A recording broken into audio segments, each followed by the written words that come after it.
Greetings and salutations, everyone. This is Brother Wolf of the Benchmark Podcast. I'm joined today by my other brother.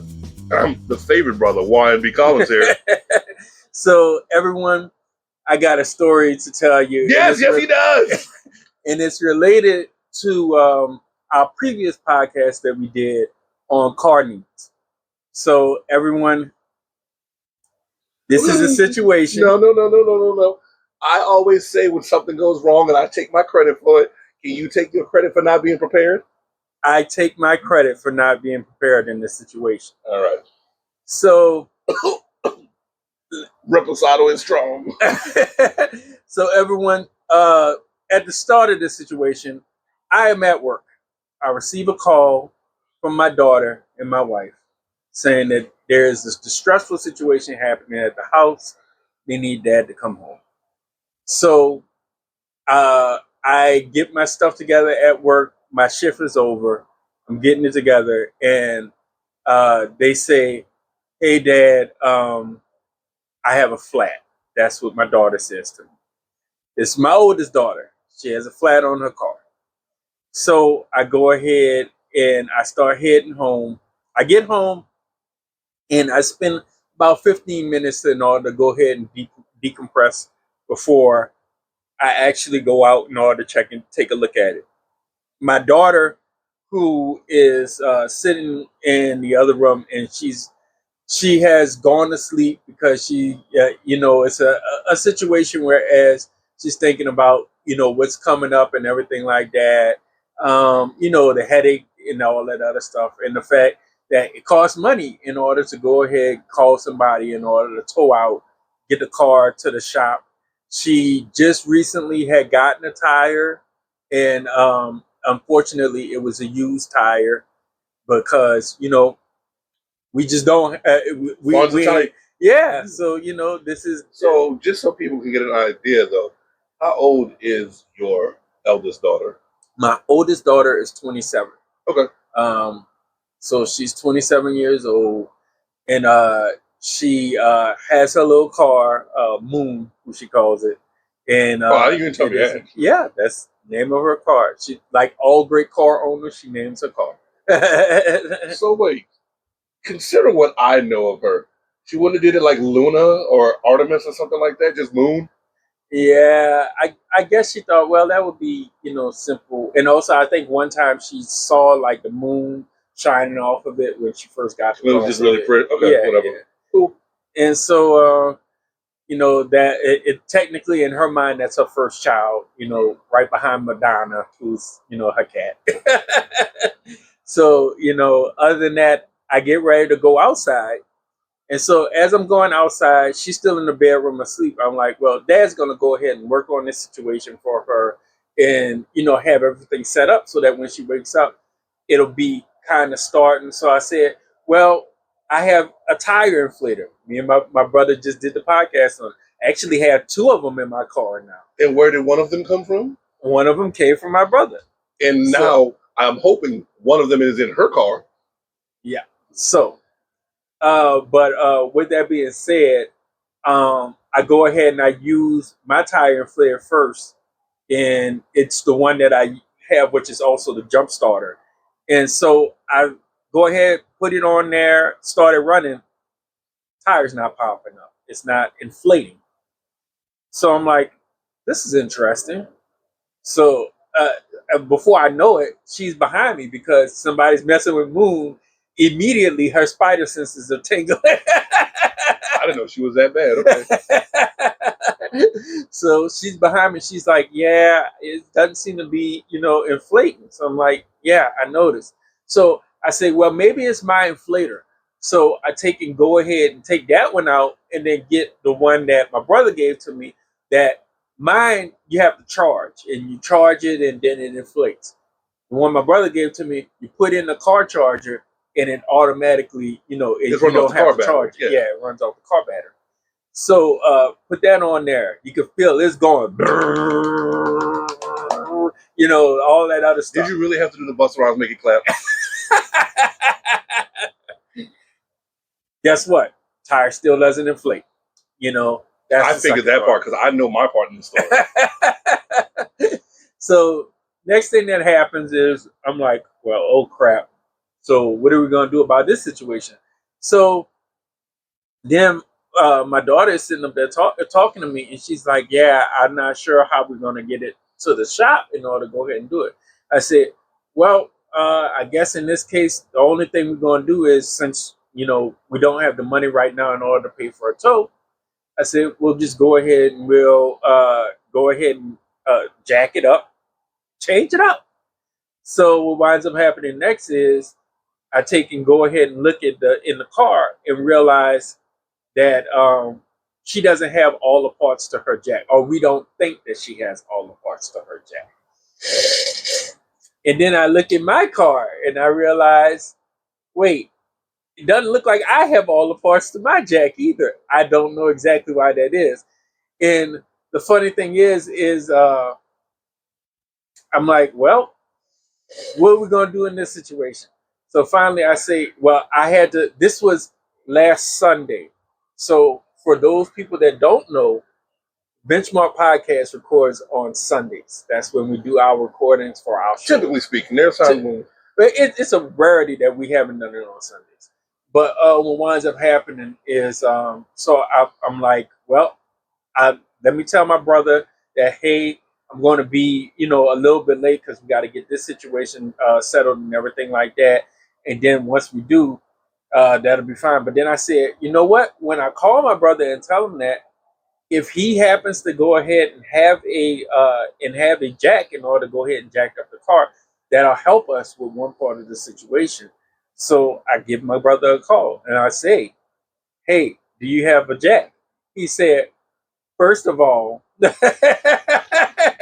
didn't we just do a podcast on this? The only thing we didn't mention in the podcast was a jack because we knew it was understood that you would have a jack. Jack and a gas can. In a gas can. Jack and a gas can. That's just one of those, come on, man. So I apologize. It looks like we need to say it. So make sure you have a jack and a gas can and the inherent thought, but we're explicitly stating it. Make sure you have all the pieces and know how to utilize it. Do not feel ashamed to go ahead and ask for help, because what's the better option? Asking for help looking dumb once, but now you know how to fish, or fucking up your car and now you ain't got nothing.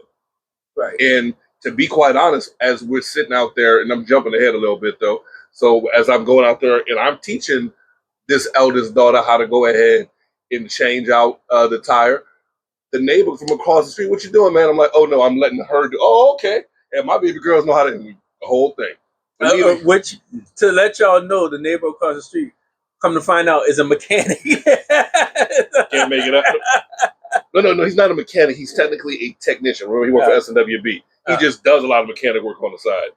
But, there's a lot of overlap. But neither here nor there. So what happens is my brother wakes me up out of my nap time before we record, so I have to get up and put on pants. You know how you're in your house and you don't have to wear pants if you're the only one in your house? But then because this little wonderful ball of joy needs help, I got to do it since my numbskull of a brother don't have a jack between the two of them. Yeah, and my brother had to put on pants and be civilized. I was in my house. So neither here nor there. Run over there. Go ahead, everybody sees me. I'm like, okay, get this. And then it just went downhill from there. So step one, I have the old school hook and crank jack. The jack you had is the one where there's like a hex nut, but you slap the piece on and then you crank it. Yeah. You didn't realize how that piece worked. Right. So we come to find out we did have the pieces we needed. It's just I had never used that particular one before. So that's the point, is make sure you know how to use it. As someone who is more pro Second Amendment than against, I believe you need to be trained on the use of your firearm as well. So column A, column B. So at this point, we're getting everything ready. And I'm like, okay, so this is where you're going to put the jack, and just want to do this. We want to loosen the bolt, loosen the lug nut so we can go ahead and get the tire off. Where's your breaker bar? Where's your tire iron? Mm-hmm. And granted, I had one, but we know that if you don't have one, you're not going to have one in the future. And mind you, the handle for this one, yes, it can go on there, but I personally have seen them strip lug nuts. Yeah. And we didn't know if it was the correct size or anything like that. And I'll tell everybody unequivocally, the eldest daughter is life. She is very small. If she's 90 pounds, that's a lot. So at this point, she's got to be able to do it on her own. So I'm like, you know what? This means we're running to AutoZone. We're getting the breaker bar so that way she could put all of her weight onto it and do it. Because if you know how frustrating it is to have an impact gun having impacted the hell out of it, you can't do nothing with it. You just suck. So we go run, we get the breaker bar, we get everything done. Then at this point, we lift up the jack, and I show the little notch underneath the car the way you lift it up. We go ahead and use the breaker bar, and luckily enough, I had the cones, I had the lights, and all this kind of stuff.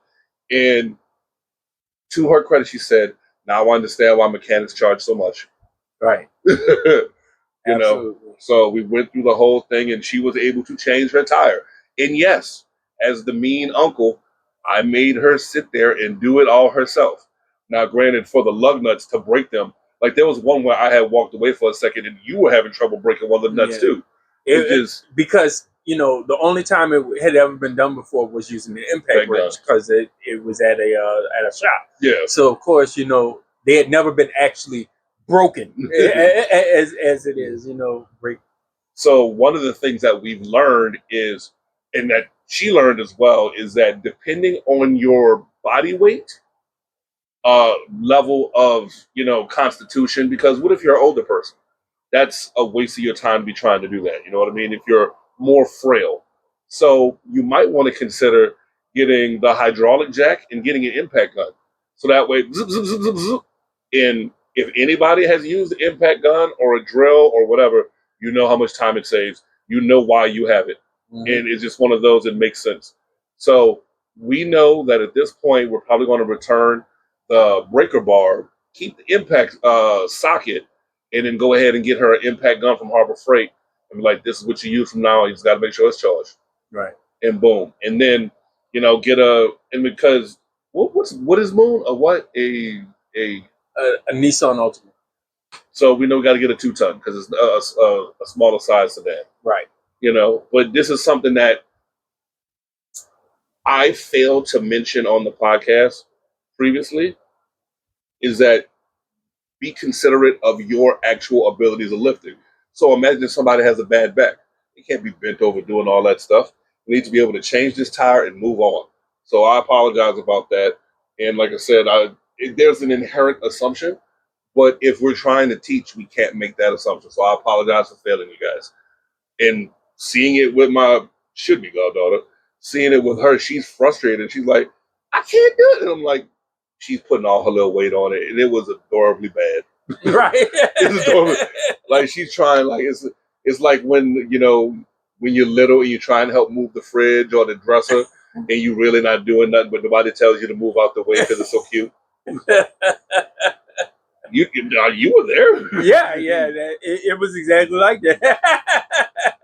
But so now she knows that she's going to go ahead and stack up some money, go to Harbor Freight, get a light, get some work gloves, go ahead and get some cones, save up, get the jack, get the impact gun, or a tire iron, whichever one you want to do, get all that stuff, and then boom, you're good to go. But it was just hilarious how bad the timing was. Right. That we just did this. Right. And between the two of these knuckleheads, couldn't get one thing done. So, afterthoughts. Do both of your vehicles have a working jack? Yes, they do now. Yes, they do, because we know now that those two were working jacks. And the other question is this: considering you have a heavier, we didn't have the knowledge before on how to use them, and that was the thing. Mm-hmm. The question you're about to ask is the correct question. I don't believe that jack that I have under there, which is like her jack, is going to be strong enough to lift up that that to lift up your Caravan. vehicle. Yeah, I that would surprise the hell out of me if that can actually lift that up off the ground. So considering we both know how to change a tire, it's not a big deal. Right. But the problem is that if you don't have the right tool, what did Einstein say about a fish climbing a tree and judging? You know what I mean? So my concern for you at this point is I need to go to Harbor Freight and get me a good jack. Yeah. and he's one of those like you see what it is already. So let's say you're long haul traveling. You're like you got to go to Texas for something. You know what I mean? Like let's say one of your children have a meeting. Like this school will give you a scholarship, but we got to go out there. Well, what's the easiest way to do it? To fly or to go ahead and just take a quick drive? Depends on what the finances are, or if you're trying to do something else out there. But if you don't have that jack, it don't matter. Like you get caught on some lonely stretch of Texas highway, man, you're gonna be playing Jackie Wilson by yourself. So yeah, guys, make sure you know how to use the items that you have. Some of them are kind of self-explanatory, but and the one funny part that we missed was while teaching her how to go ahead and jack up the car, it wasn't snug on there, and the car fell. Was because, well, part of it was the terraforming was very loose. It was on gravel. It was on gravel and asphalt road. It wasn't on concrete, but it still was one of those where. And that was a learning lesson for her. Yeah, you know that. So like that's why you have a jack stand. Right. This is why you do some of these things because you are trying to maintain your safety the whole time. So yeah, so that was definitively eye-opening for her. Yeah. And I was glad to go ahead and be like, yeah, we were able to teach. And I'm pretty sure this lesson is ingrained in her head, at least for a while. Right. But yeah, guys, you never know when you need some of this stuff. That's why you have it in the car. But part of it is also doing, I don't want to say weekly, but maybe monthly maintenance. Be like, okay, check your tire. Check, like just on the last Sunday of the month. After church and after Golden Corral or whatever you do, go ahead and all right, all my tires inflated. Are all my turn signals working? Do I have my gas can? Do I have my toolbox? Do I have my jack? Do I have all the pieces of the jack? Does it still actually retract and extend, so forth and so on? And you're good to go. So it's not that hard of a thing to do because when it's better to have something and not need it than need it and not have it. Right. And that goes for the knowledge and the equipment itself. Is that a fair statement? Definitely, brother. So what else do you have to say? How good are you on your car list now? Well, like I said, I wish I had some of the stuff that I had on previous cars. For everybody's knowledge, to let y'all know, I had a car that I actually had everything that my brother mentioned in the Car Needs podcast. I had everything in it, but of course, that car, something happened whereas it wound up being taken to a yard, and in that yard, they took all of the stuff out of it. So I didn't have it anymore, and that sucked. When you put investment, that much investment into something, and it all goes. So I just have to rebuild from there. I have the basic stuff, but I still have to get, and I had an impact wrench in that car. But I know that's pissy. Yeah. But other than that, like you said, I'm gonna get there. Okay, so what's the time frame? Because we're still in September right now. I'm saying Black Friday is probably going to be when I scoop some of that stuff up. You know what? That's an actually good point. I appreciate that because I was trying to figure out what I'm going to do and when I'm going to do it. I might actually wait till Black Friday because I'm pretty sure Harbor Freight will have some sort of doorbuster coupon where, here, you get a pack of free shitty batteries too. Cool. Cool. Yeah, wait, thanks, guy. You know what I mean? But if that's the case, I can get an impact gun for myself. Maybe another socket set, get all that stuff, and be good to go. So that might be what I go ahead and do. So I appreciate that idea. With that said, do you have anything else you want to add, brother? I think it's closing time, bro. So do you want to go ahead and laugh at yourself in the future? That don't sound like that was very funny, sir. Well, with that said, you want to close us out? Bon voyage, everybody. Thank you for listening to the Benchmark Podcast, Ba-da-da-da. a product of Benchmark Media LLC. We would like to remind our listeners that the views and opinions expressed are strictly the views and opinions of each individual and does not reflect the stance of Benchmark Media. Any opinion stated is not to be construed as Sometimes professional we're not advice standing. or help. Our intro and outro But music thankfully, we are is wearing Acid pants. Trumpet by Kevin MacLeod, licensed under Yes. Creative Commons. Contact us at therealbenchmarkpodcast@gmail.com. Thank you, Kevin. Or our website, www.therealbenchmarkpodcast.com. Yes. Donate to us, paypal.me/benchmarkmediallc, Please. or the Cash App, $the Real Benchmark. Thank you very much. Okay, you can buy him a drink on this one. Just this one?